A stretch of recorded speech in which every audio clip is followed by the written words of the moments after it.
So, if you step foot in Lagos at all in the past few years, in the past number of years, the one thing that you're going to notice is the ridiculous amount of traffic in the city.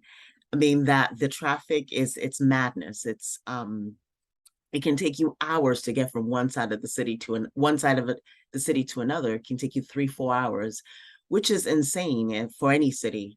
And it just has, it calls to question, what are the solutions? What should we do? what are what are possible ways to mitigate this amount of ridiculous amount of traffic that we deal with in that city.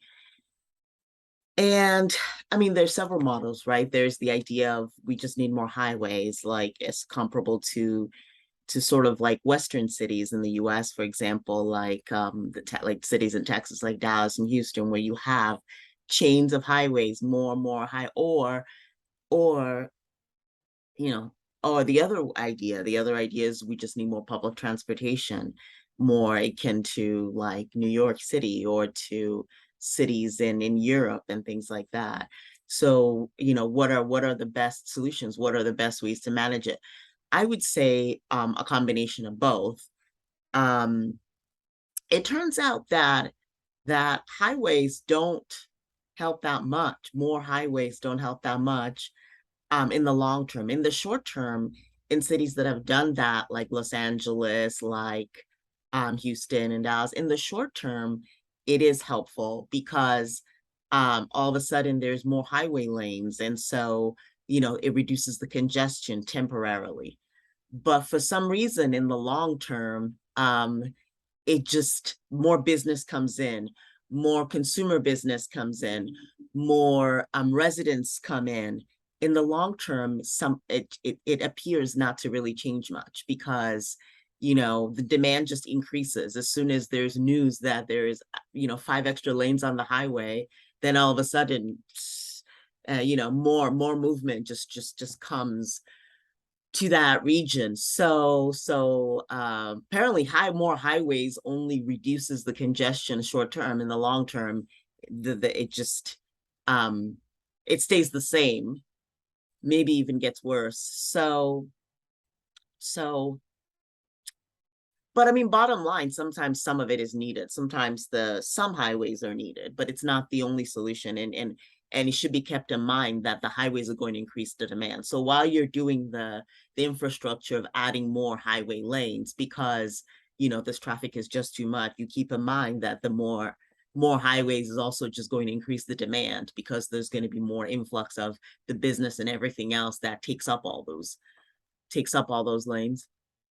And then there's the issue of more public transportation.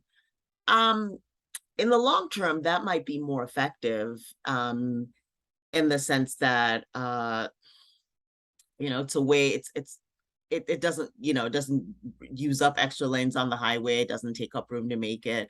And you are you're hauling, huge amounts of people from one place to another. You can always make more trains, you can always make more times, more stop times, more schedules for the trains.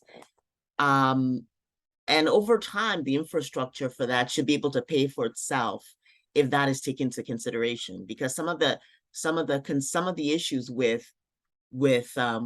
trains and that kind of infrastructure in Nigeria in particular is that it doesn't pay for itself, and that those things are expensive. But I think that if that's taken into consideration already, how to make sure that train system, that light rail system, that it pays for itself over time, over the 10 years, over the first 10 years that it's there, that it's implemented. If that's taken into consideration and it's sort of decided how to do that, then that can be done. And you can also have cars.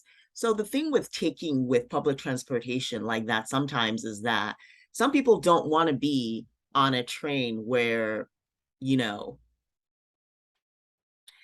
they have money, they don't want to be on the train with especially in an environment like Lagos, where someone could be, oh, well, it's this, there's millions and millions and millions of people, and some people feel like, you know, everyone else is a bum other than them or something. So you can create sort of classes of passengers too, and that helps to pay for the thing too. So you can create experiences for them that you can have, you know, sections of the car, sections of the train for certain people who want to dine on there, or who want this, or who want certain kinds of services, and then make them pay a premium, um, make them pay extra for that, make them, you know, give them their special experience and their exclusive experience, and make them pay extra a premium for that. And that is also helpful for that purpose too, for the purpose of really looking toward you know, using that to generate revenue to pay for what the infrastructure is. So that's one of the ways to do that. Also,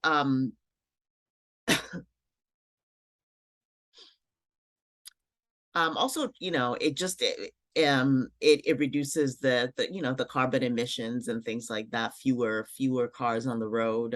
You know, it has an eye toward um helping out with that. And too much traffic is just, it's terrible in general. I mean, you can and there's no guarantee either, because you have car accidents, you have this, you have that. There's no guarantee that anything will be done. At least with trains, they have there, you can have the schedule, you can have more of you know, the passengers can sit back and do what they do, and there's a guarantee that within a certain allotted time it will be from there to there, and within a certain allotted time that will be from there to there. And there's not the ridiculous amounts of just sitting in traffic indefinitely with no idea, with the just complete unpredictability, the complete unpredictability of when you will arrive and you won't arrive. And for those who are commuting to work or commuting for business purposes, predictability is helpful. It's not good to tell somebody that you're going to meet them, we're going to have a meeting or discuss this or work on this, and say you'll be there in 1 hour and you're there in 3 hours. And with the way, and when you have unpredictable traffic, that can happen easily, very, very easily, where 1 hour can become 3 hours. And it's just, so with public transportation involved, it increases the predictability. If the infrastructure is solid and it's good, it increases the predictability.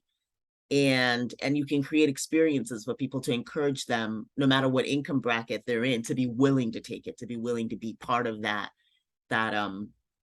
that experience. So those are some of the good ways to manage the excessive amount of traffic. I mean, the highways are good too, but the highways just come with more demand at the end of the day. So the public transportation, really looking into that and looking into solutions that involve that are the best ways, because they provide more sort of lasting, you know, lasting mitigation of the problem, and just more predictability, and more for those who need the transportation, and more support for getting what they're hoping to get from it. And hopefully people don't, you know, they're willing to take trains, they're not so attached to their car. So yeah, that's that